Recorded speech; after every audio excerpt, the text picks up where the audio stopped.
Shalom, selamat malam. Bersama saya Yosia Arifin. Renungan pada malam hari ini dari Pendeta Dr. Erastus Sabdono yang berjudul Sandera Iblis. Dulu waktu kita masih suka menonton film, sering atau kadang-kadang atau tidak sedikit film yang menggambarkan tentang penyanderaan. Mungkin kita pernah menyaksikan film mengenai atau bertemakan tentang penyanderaan. Apakah yang disandera itu sebuah pesawat terbang dengan banyak penumpang, atau yang disandera itu seseorang, biasanya anak orang kaya, lalu penyandera minta tebusan, ransom begitu dalam bahasa Inggrisnya. Kita menyaksikan film mengenai penyanderaan, kita bisa sedikit menghayati atau banyak menghayati kegelisahan orang tua yang anaknya disandera. Tapi seberat-beratnya mata memandang, begitu peribahasa, lebih berat bahu memikul. Kita bisa menyaksikan kisah penyanderaan. Kita bisa sedikit atau banyak menghayati. Tetapi kalau kita sendiri menjadi korban, orang tua yang anak kesayangan, anak kecintaan, atau cucu kesayangan atau cucu kecintaan disandera, berapapun kita berani bayar. Kita pasti berani bayar. Uang, harta menjadi tidak bernilai, menjadi tidak berharga. Satu nyawa dari orang yang kita cintai itu bisa lebih dari semua harta yang kita miliki. Tidak berlebihan, bukan? Ini tidak hiperbola dan tidak lebay. Kalau itu misalnya anak satu-satunya, kita bisa tukar nyawa kita sendiri demi anak itu. Pernahkah kita berpikir bahwa kita adalah orang yang disandera oleh iblis dalam bayang-bayang api kekal dan terpisah dari hadirat Allah selama-lamanya? Pernahkah kita berpikir kita adalah orang-orang yang sudah dieksekusi hukuman mati kekal, terpisah dari hadirat Allah selama-lamanya? Coba kita sebentar merenungkan hal ini. Jangan cepat-cepat merespon sudah tahu. Coba kita tenang, teduh sebentar dan menghayati hal ini.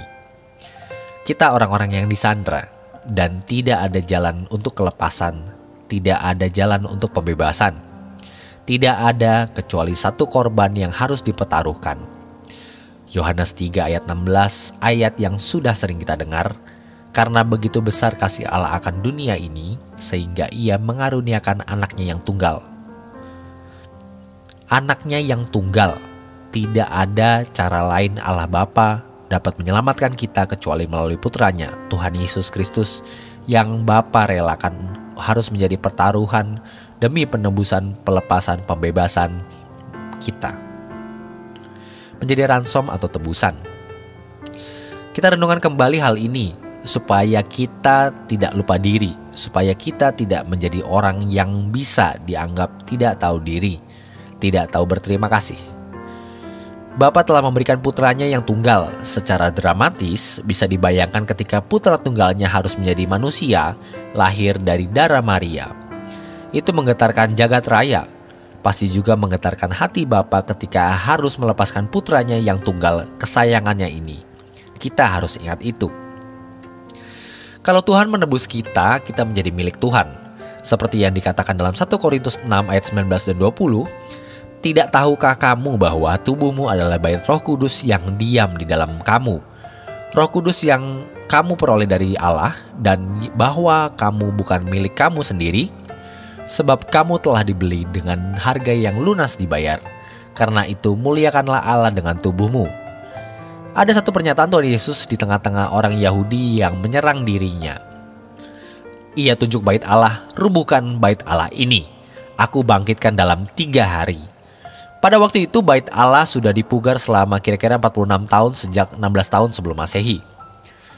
Bagaimana mungkin bait Allah yang begitu megah waktu itu sebelum dihancurkan Jenderal Titus tahun 70 dari Roma, hancur dan dibangun dalam 3 hari. Sekarang memang sudah menjadi puing dan sedang diupayakan dibangun kembali oleh bangsa Yahudi. Namun waktu itu masih megah dan Tuhan Yesus berkata, rubuhkan, aku bangun 3 hari. Maksud Tuhan Yesus sebenarnya adalah tubuhnya. Itulah bait Allah. Kamu rubuhkan, kamu bunuh tubuh ini. Aku akan bangkit dalam 3 hari. Kalau kita benar-benar hidup sebagai manusia yang memberi diri ditebus oleh darah Yesus, kita menjadi milik Tuhan. Seperti yang dikatakan di dalam firman Tuhan bahwa kita bukan milik kita sendiri, jadi milik Tuhan. Dan kalau kita menjadi milik Tuhan, Tuhan memiliki maksud dengan tubuh ini agar tubuh kita menjadi baitnya. Siapa yang mengikut Yesus? Kalau kita sungguh-sungguh ikut Yesus, kita ikut, kita contoh, kita teladani cara dan gaya hidupnya. Dan memang demikian seharusnya. Seperti Yesus menunjukkan bahwa tubuhnya itu adalah bait Allah, kita semua juga harus menerima dan mengakui tubuh kita ini bait Roh Kudus. Tidak bisa tidak boleh tidak, harus. Tubuh kita harus menjadi bait Allah. Kalau tubuh kita menjadi bait Allah, berarti ada ruang kudus di dalam diri kita. Karena di dalam bait Allah ada ruang kudus, ada ruang maha kudus di mana Allah hadir dan bersemayam. Dan kalau di dalam diri kita ada ruang maha kudus, kita harus menjaga ruang maha kudus itu. Betapa dahsyat dan hebat kalau kita mengerti ada ruang maha kudus di dalam diri kita. Itulah sebabnya ia disebut Immanuel, Allah beserta kita. Beserta kita, beserta di dalam kita. Demikian renungan pada malam hari ini. Selamat beristirahat. Tuhan Yesus memberkati.